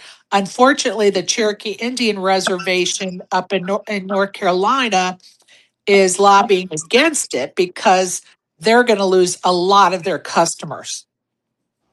Yeah, I happen to be sort of an insider because I guess not really. I'm bragging, just because Sick brag. my dad is a 7-star because he goes up to Cherokee a lot, and Right. so he knows them and talks to the people that run it. And Yep. you're absolutely right. Everything you said, spot on. They've always been threatened by it, and Yep. I don't know if downtown Atlanta is the right spot. Maybe it's rural Georgia or somewhere, but I do think they'll figure it out. Well, I'm going to tell you, the word on the street is Savannah. That's the word on the street. Like, that'll be the first place they allow it, is in Savannah, which that's a great tourist city. But I'll tell you what my idea would be in Atlanta is the underground. You repurpose the Yeah. underground. It's a beautiful, like, it's so rich in history in Atlanta. It is really awesome because it has all the, it's all exposed brick, and guess what? It would revitalize that area. Yeah, I it's mean, so weird that people have that stigma, right, for gambling yeah, because, well, obviously we know poker's a bit different, right? But right. totally different apples and oranges. But still, that there's that stigma, and the Bible Belt states are really not going to push the casinos very well, and um, it's interesting. It really is. And I'm I gonna agree. actually. Are you guys gonna play in Cherokee for the? I guess it's the circuit in August. I like to Anybody? go, but I'm going to tell you, the last year I have I have missed several of the circuit events there because I've just had other things going on, and I am literally booked from now into December 31st. And so I don't see myself going up there this year or this August. I just have too much going on. I don't know if I'll be able to squeeze it in. But then at the last minute, I might be okay. I need a break. I'm going to the mountains. You know what I mean? But it would definitely be like a last minute decision. for sure. Are you going to go? Yeah, even though on the WSOP website it doesn't show the events or dates yet, they do have a date range posted for Right. the so I'm gonna go up there at the end of that range, assuming that's when the main will be, and I'll probably just play the main. Nice. Yeah, I like to play the ladies event up there or the seniors event. I have kind of been, I have played other events, but that's kind of what I've focused on. But I just, at this point, there's no way I can commit to going there. Not with what I have waiting for me at home right now. So Totally. yeah, it's a little insane. Go ahead, Isaac. Yeah, Isaac, what's up, buddy? Oh well, I just noticed. So the circuit is hitting Vegas right after the WSOP. Yes, Sick, yes, yes, Yeah, yes. it You go right typically, from, yeah. yeah, sick. I mean, it's gonna actually hit Tunica and Oklahoma, Tulsa. It's gonna hit everywhere right after. Oh, that's dope. yeah. Okay, okay. Yeah, but we may not make our usual trip how we do this year. Usually we try to be there for around the main, but it looks like we may come back like late July, which damn, that's dope. I just saw that there's a bunch of events. Fantastic, fantastic. Oh, Yep. Sherry, are you going to be Yes. still on the East Coast in October? Yes, but depending on when, because the wedding in Spokane is October 24th. And I'm gonna have to be out there at least a week or 10 days before that. If I'm not gonna be moving my son's stuff out there the weeks ahead of that. So then it would be like I would leave home maybe the last of September and not get, and then go straight out there and stay through the wedding and then fly back home. Mm. We're waiting to find out when he's going to close on the business. I mean, there's a lot of moving Oh, I parts. hear you. I So hear you. yes, theoretically, I'm supposed to still be in Atlanta um in October. But physically, I you may be but across the that's a country. chance. Yeah. I just yeah. I hear you. I just found out that Ape Fest is going to be in South Carolina. Oh snap. So that, and Max telling me he may not be able to make that. So that might behoove me or JB. We might push for JB though to go because it'll be his first like actual crypto Web3 event. But Right. and then September I might go to New York for NFT NYC. So these are rare appearances on the East Coast. So I'm just trying to figure out if I got a way to, you know. I hear you. Yeah, we'll have to, for me, I just have to wait until it gets closer because there's lots of balls in the air that I have no dates for yet. Man, do I feel that. And one of those balls is me driving my son's belongings from Atlanta to Spokane, Washington. And I need to do that before winter starts settling in because I did that once. I did a trip there in November with my other son's stuff. And I ran into a huge snowstorm where they closed I-80, I think it was, in Nebraska. So um, I'm hoping I'm going to be driving his stuff out there in September would really be the best, or end of August. But I just don't know when they're going to close on the business. Like Right, and that's one of those things, right? It's like all kinds of moving parts involved in that. yeah, it is a lot. Let me just tell you, it is a lot. And I just realized yesterday when I took this like 4 hour nap after the space yesterday, when I woke up, I was like, you know what? I didn't really realize it, but I'm exhausted. Like I've been going balls to the walls the last 5 weeks at home, and I'm Yo, exhausted.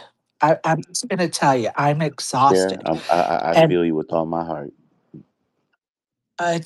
it's nuts. And somehow we're making it through. And I'm going to tell you, I'm operating on, I don't know, 4 hours of sleep today. And I got to go down to the booth. But luckily, I'm not, doing anything with major brain work like poker today. Yeah, I'm yeah. not doing no poker today. But, going to sit down there and work on getting stuff ready for Jeff's visit tomorrow and Ite's visit on Friday while I sit at the booth. Amazing.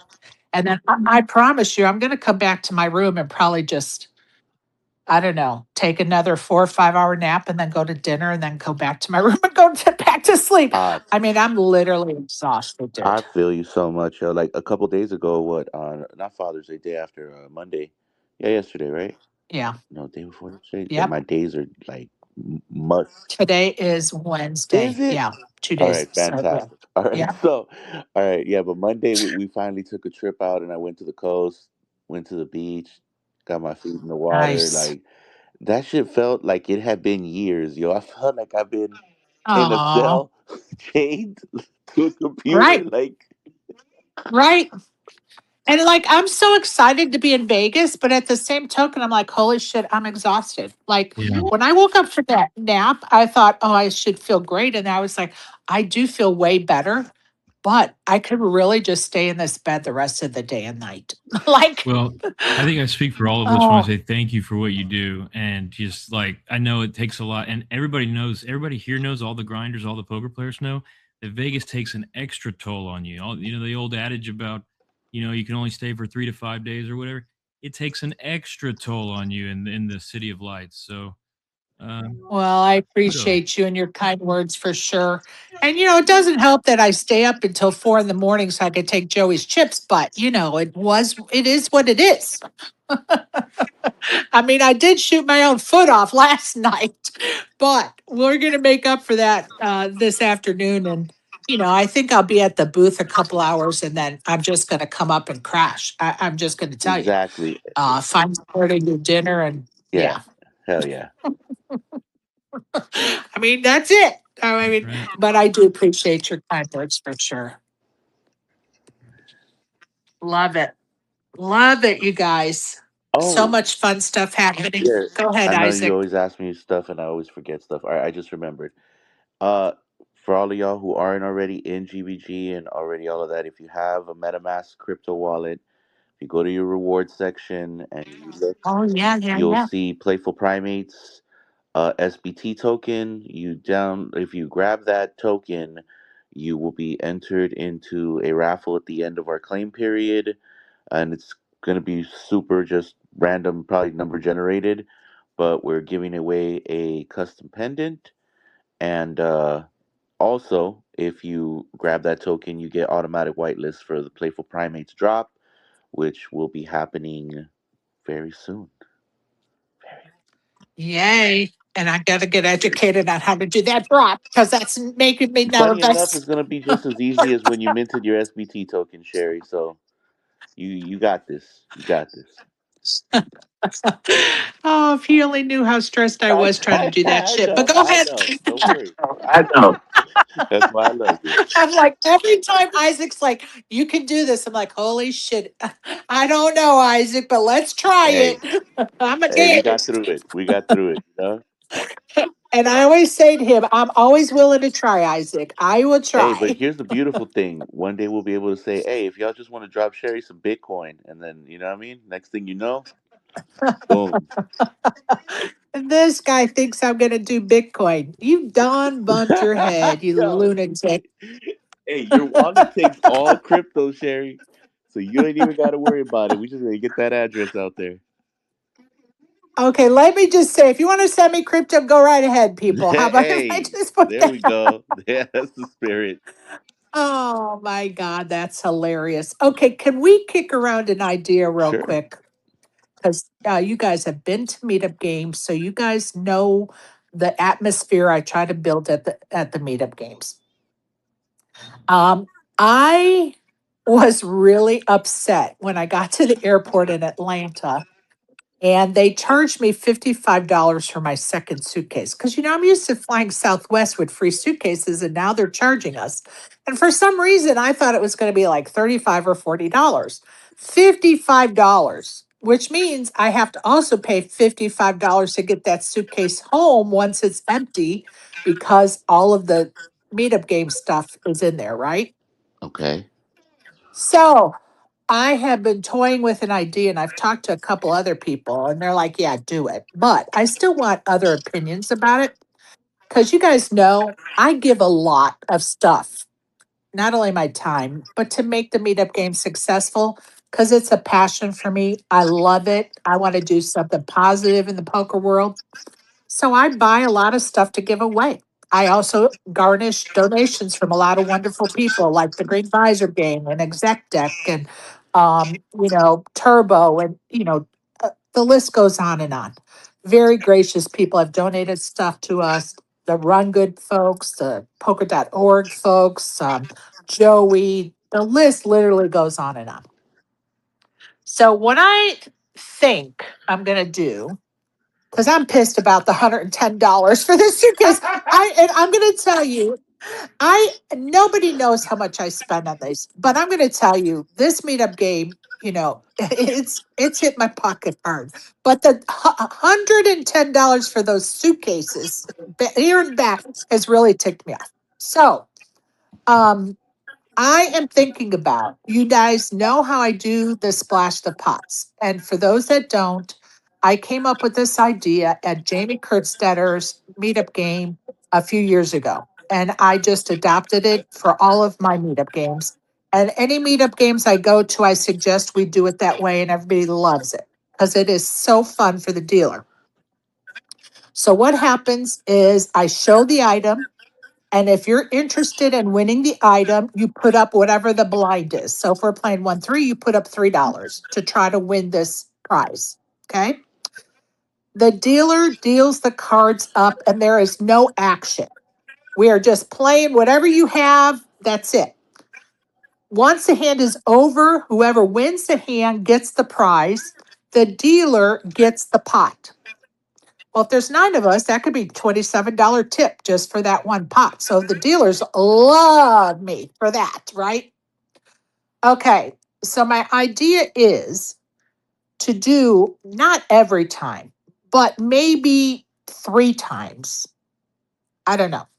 Maybe, I don't even know how many times. But the idea is that when I do one of the splash, and I try to do one splash the pot per dealer. So per down. So every dealer is getting a nice tip, at least at one hand. And by the way, my attendees all tip well. So it's, whatever. The dealers are doing well that day.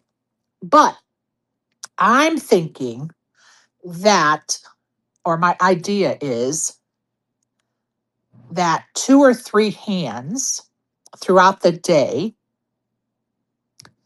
whoever wins the pot splits the pot between me and the dealer, and then that person gets the prize.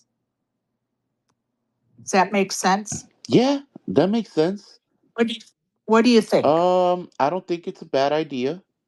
The dealers most of the time don't know they're getting blessed to begin with, right? I would Right. say that's a good idea. Another thing that kind of came to my head was you could also do maybe 1 or 2 little type of auction deals, but that might be hard to do during the I don't know game, if we, and I don't know if that'll well, be any and I don't know if problem. the I don't know if the gaming commission would allow Yeah, that. But the other part of that is I would do 2 splash the pots during that dealer's down. So they would actually get 1.5 times. You see what I'm saying? So yeah, they would yeah. I get, mean, look, end of the day, you're putting down items, and people are throwing in for them. I personally think there's nothing wrong with you doing a splash the pot for you to cover those costs. And and you honestly, I gotta didn't lug think the about stuff. this into this damn suitcase. I'm just telling you, this whole suitcase thing has pissed Mac me has the off. same 'Cause issue. I'm like, Trust, I hear you. Because even when we did the one back in October for Ape Fest, he had an issue too because he had a huge ass suitcase, and he was yeah, hauling stuff from Ape Fest and from the game. So I think he left town with like 2 massive suitcases, and he got hit for those bad. So right. 100%, I think that would be great. Okay. So you don't have a problem with Nah, that. not at Exec all. deck, are you Fully there? supported. Exec deck, are you I there? am here. I love the idea. Maybe I'll think of some other ideas to pay you back. Because your amount of work and love that you put into this every time is certainly worth some help. Straight up. Well, and I appreciate that for sure. I'm just going to be really honest with you. I never thought about this at all until the fucking suitcase. Like, I literally was steaming all the way to my gate thinking, now I'm going to pay $55 on the way back and the suitcase is going to be empty. So now I'm literally paying $55 for a fucking empty suitcase as well. Like, I was mad.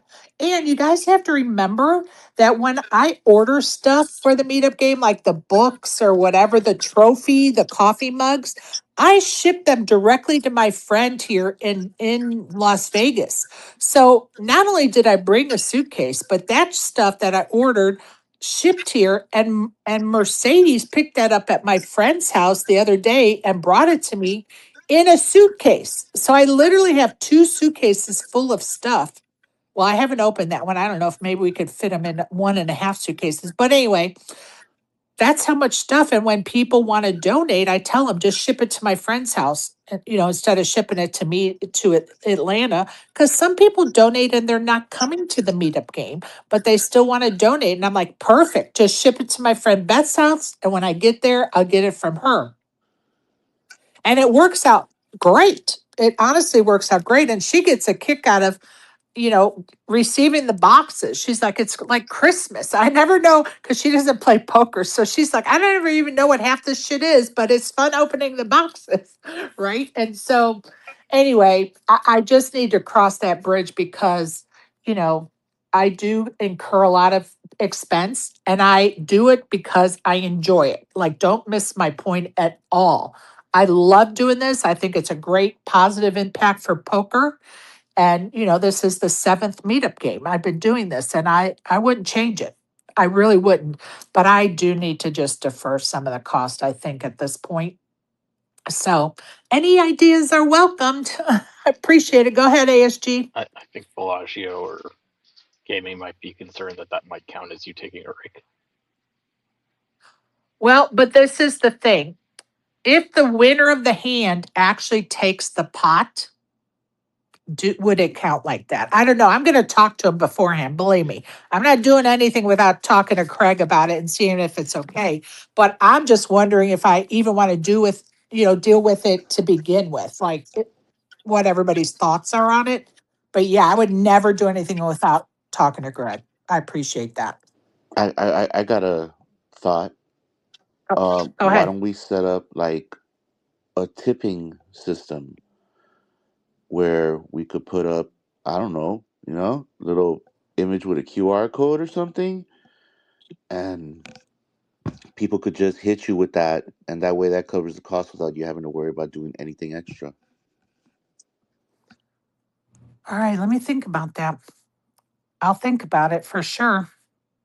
I mean, I don't want to say who it was, but I had somebody just out of the clear blue sky after a meetup game sent me Venmo. And honestly, I was like, hey, I think you sent me this in mistake by mistake. And he was like, no, I see what you did at the meetup game. He was at the meetup game. He's like, I want to help with the cost. And I was like, that's amazing. You know what I'm saying? Like, it's amazing to be thought of in that regard and to be noticed that, hey, she is working hard or donating a lot. So let me help defer the cost.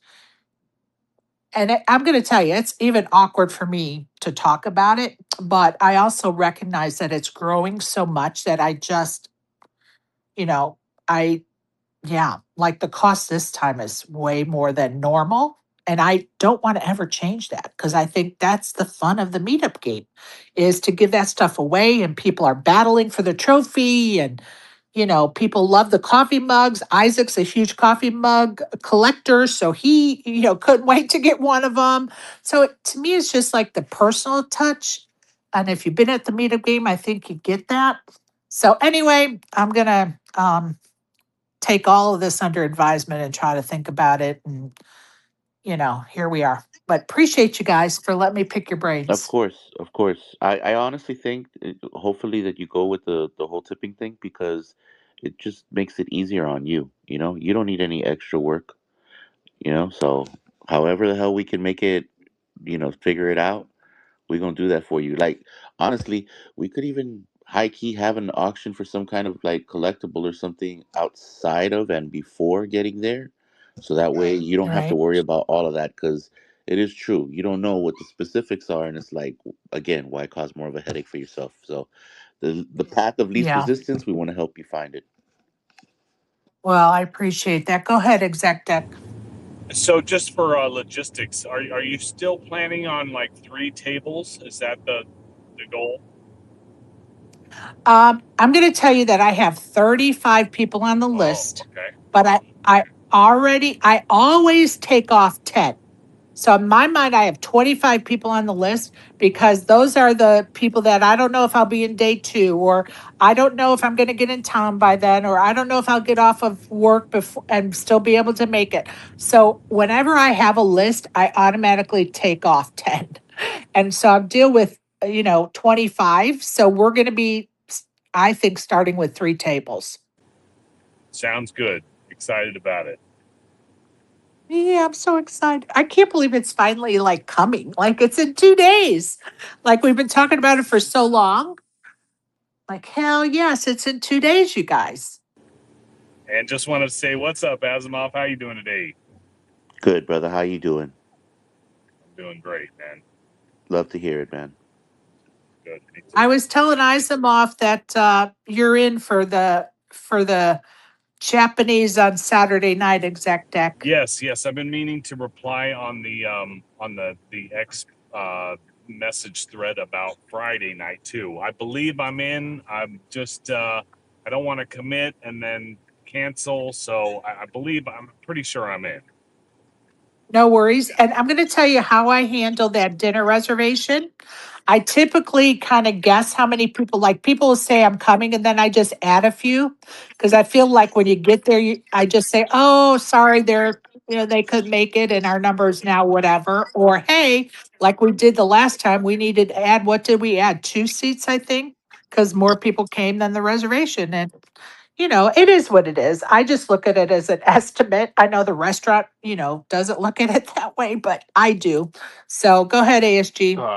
I was gonna wait till it got to me, but I feel like we've been going kind of long. But there's like, I guess, 3 topics that have kind of come up during the WSOP yesterday. Oh, please. Okay, so one, there's I'll, just to add to the whatever of it, I'll add gate to everything. So one, we have Texas Mike Gate, which is I guess it was the $2,500 event. There's no rebuy limit, so he was just buying in and blind, going all in every hand. And some question whether or not that's like good for the state of poker or whatever. On the one hand, it's free EV. On the other hand, if like you only have 1 or 2, you can't really keep up with that. Well, and I'm going to stop you for a minute because last week, wasn't he like dogging these big pros that come in here and like push their name around or their weight around or something? Like, do I remember that correctly? That he was dogging the big names? The Oh, ASG, we can't hear you. Wait a minute. on, ASG, we cannot hear you. You're in the matrix. okay, We cannot hear you, buddy. We cannot hear you. I You can. are in the matrix. You can't. You're cutting in and Yeah, out. you're robotic right now, bro. That's what it is. We can only hear bits and Okay, pieces of, I of can whatever hear you you say. guys fine. Oh, now there you're perfect right there, buddy. Straight up X Okay. rugged always. You gotta love it. Okay. So yeah, he was dogging the pros for going after Martin for like, yeah, just saying that he's like a fun guy to play with. Yeah, but yeah, that's what he was saying then. Well, isn't he by doing this kind of going at the rec players and maybe the first timers or the people with only 1 bullet? I mean, that's definitely one point of view, and his point of view, he's giving extra money to the prize pool and playing in other tournaments and then using definitely making minus EV plays to either go up and hopefully build a stack for player of the year points or fantasy points. but that what he's doing is definitely not optimal play. So people should be happy that he's shoving with any two. Well, the typical rec player is never going to be happy because they can't compete with a deep pocket and you're buying your way to the final table. I will argue that for the rest of my life. Like, it's not good for poker that, a handful of people can do that. It doesn't make that big of a difference in the prize pool, no matter, that's just a way for them and the operators to justify it. And not all operators, because some would rather have freeze outs. But I just, yeah, whatever. Go ahead, ASG. Yeah. I So think you made me. Josh Aria was talking about it, and he was talking about it. So yeah, it's definitely been a lot large point of conversation. Go ahead, Isaac. I mean, I get it for the Rex. I totally do. And you know me, Ballad of the Short Stack, right? But All at right. the same time, I ask myself this with a lot of the shit that happens these days. If the old schoolers had the opportunity to do so, would they be doing the same thing? No. No, I think they had pride in the sanctity of the game. Like, there, although money was important to them, they also recognized um, the gentleman's game, so to speak. The gentleman's game part, I definitely get, but I'm just like thinking over here because some of those, there were DGens in that era, like there are DGens in this era, Absolutely. right? And I kind of wonder sometimes. Like the one thing I will say, like ASG just made that point. Like it's super negative EV for him. He's torching bread and throwing it at the pot. So in that way, he's benefiting that game without even being there. But it's interesting. It is But he's interesting. only well, and it also lopsides the table, right? Did they let him stay at the same table like they let Cody Stanford when he rebought 35 times into that $400 tournament? And some of the times they let him stay at the same table. So now that table is getting lopsided in chip stats in comparison to the table across the room. I mean, there's a lot of different ways to look at it. Hmm. And honestly, I think it's more negative than positive. Go ahead, Barry. Uh-oh. Let's try Barry again. Go ahead, Barry, whenever you can hear me, buddy. Yeah, I can hear you. Good morning. Good morning. Thanks for having me. Yeah, I don't.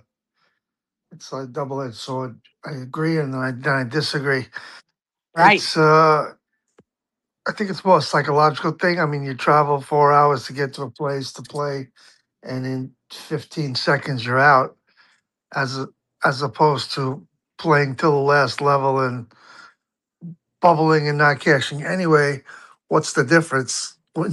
Wouldn't your time be better served? You just come in, you try to double up, play with a decent stack, or you know. So Yeah, that is definitely a way to look at it for I don't sure. think you're not by rebuying buying yourself to the final table. I mean, that's all you're doing is benefiting the people that are around you.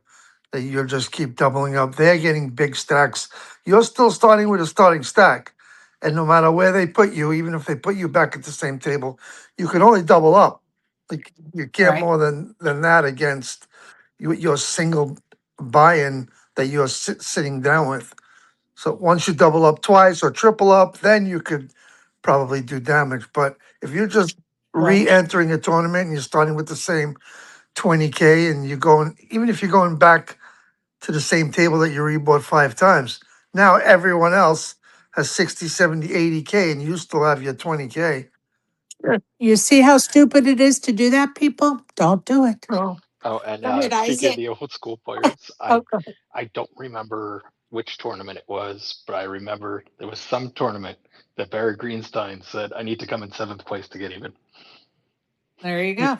we could have the same argument about Max Late Reg.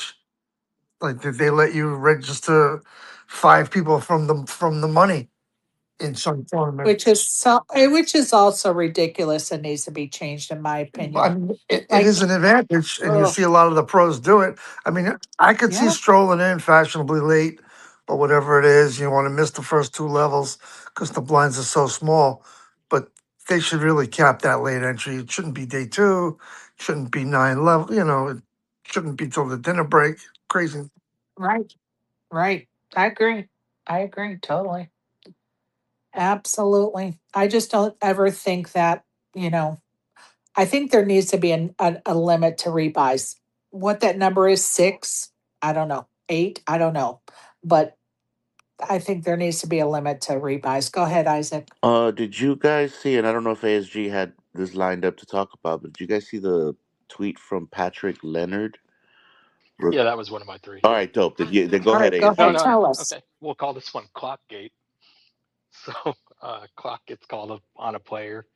They go 3, 2, 1, hands dead, and then the guy says call, and they rule that he did it in time. That he did do it in time? Yeah, Okay, because I watched that video and I just chalked it up to I'm too tired. It was like one of the first things I saw this morning. I'm like, I don't get it. Like the clock ran out. And yeah, so no, I didn't they ruled realize that they let him have it then. yeah, Yeah, it was after the clock. Oh, hell no. yeah. That's terrible.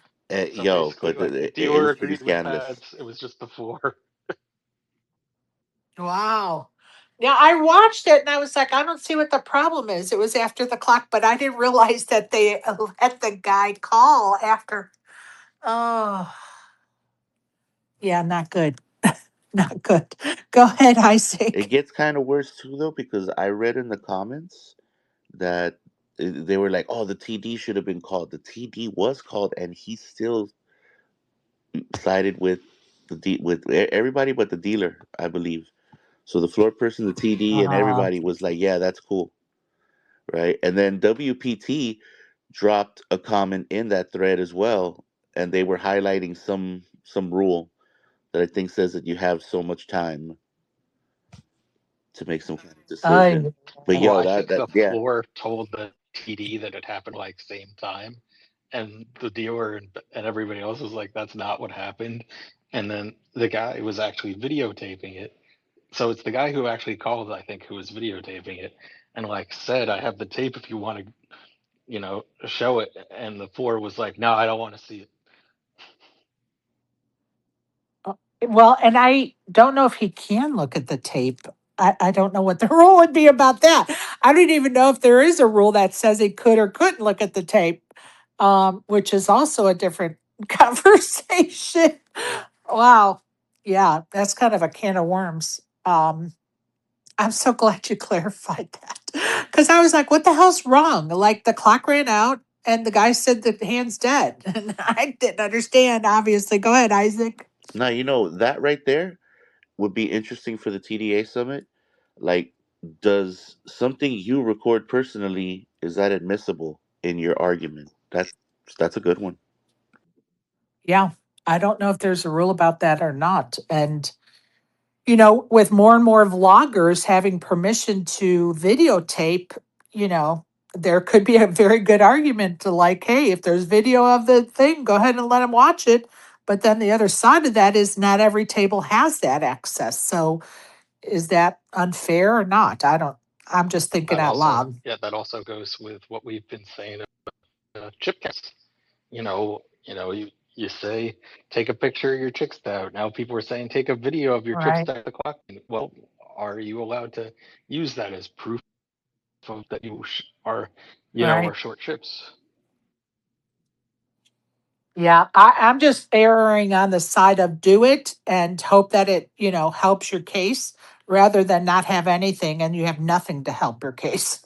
I mean, that's kind of how I look at it. Take the picture, take the video. At least you have something to stand with, on your side is better than nothing. Go ahead, exec deck. I've been thinking about that, the taking the picture, and just a little thing to add. I'm sure everybody thought of it already, but you take a picture of your chips, and then you take a picture of the tournament board, kind of as a timestamp, and then maybe even Yeah, another picture of your chips afterwards to prove, like, hey, I took it at this time. This was the time in the tournament. We're on break, and here you go. right, Just a little further right. the evidence. Yeah, agree. Definitely a good idea. I just say it can't hurt. And at least you have something to say, hey, This is what I've got. I mean, Yeah, especially after you talk about that dealer you dealt with, and they don't even know how to chip race and oh, color up and everything. It's like there's bound to be oh a my mistake. God. Bound to be. She didn't, oh my God. She couldn't even give the change. When somebody would throw in an over chip and they needed like 600 and change or 900 and change, like everybody had to help her. She had no idea what the change would, like how to do the change. We were all like, she really just doesn't understand English. Like she has no Oh clue, yeah, that was the other thing I was no gonna clue. add to that conversation is nobody really knows what the dealer rating system's all about. All we really know for sure is some of the top dealers have gotten extra cash prizes, but we don't know if the low rated dealers, if they're doing anything with that. Like, yeah, we just don't know. Well, but I'm going to say to you that system of rating the dealers is only in bracelet events. And so I'm in a warm up ladies event, which is considered a deep stack, a daily deep stack. So there's no rating this dealer. So, that's kind of skirting the issue around too that, oh, we have our best dealers in these bracelet events rating those, but we're not rating all of our dealers. The ones over here, we're not rating. You know, I mean, come on. Come on. Go ahead, Barry.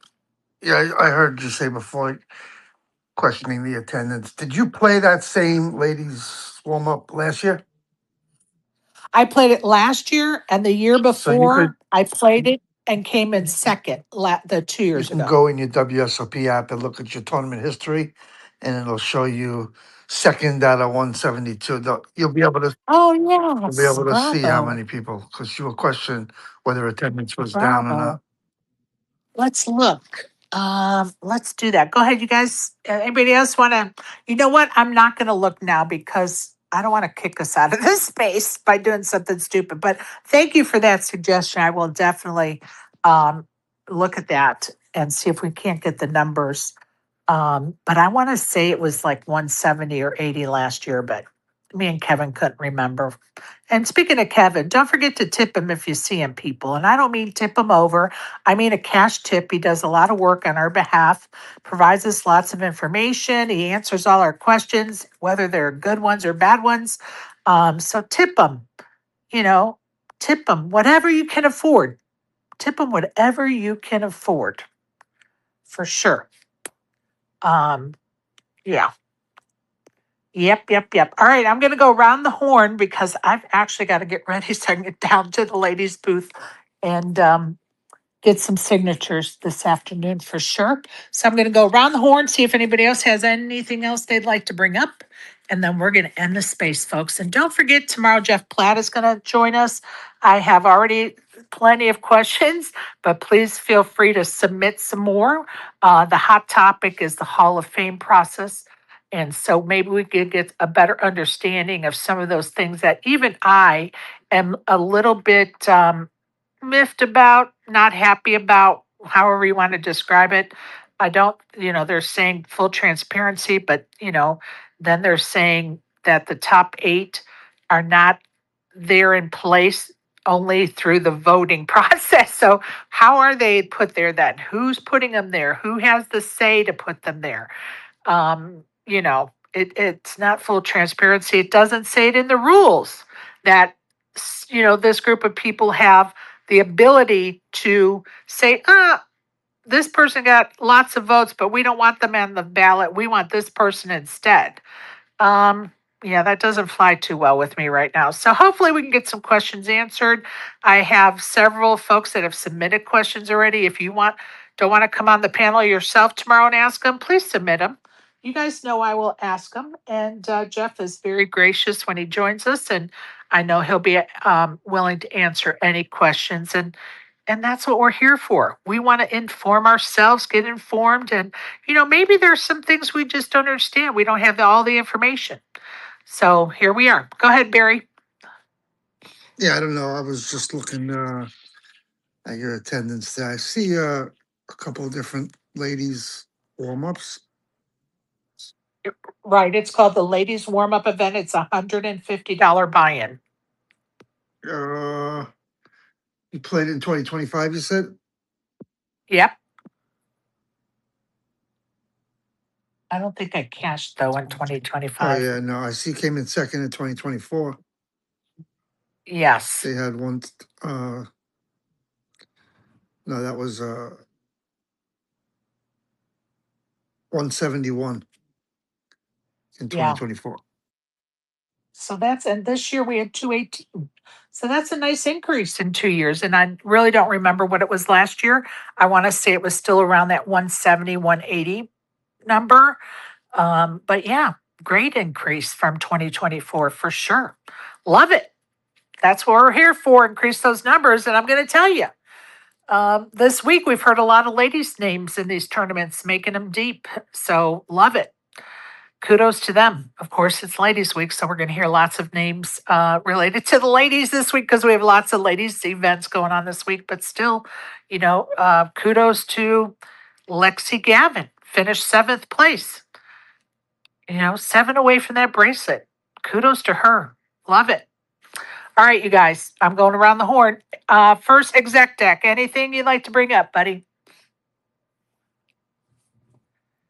He may be falling off because he's trying to work.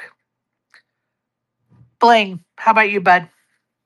Oh no, I'm great. It was awesome. Appreciate you.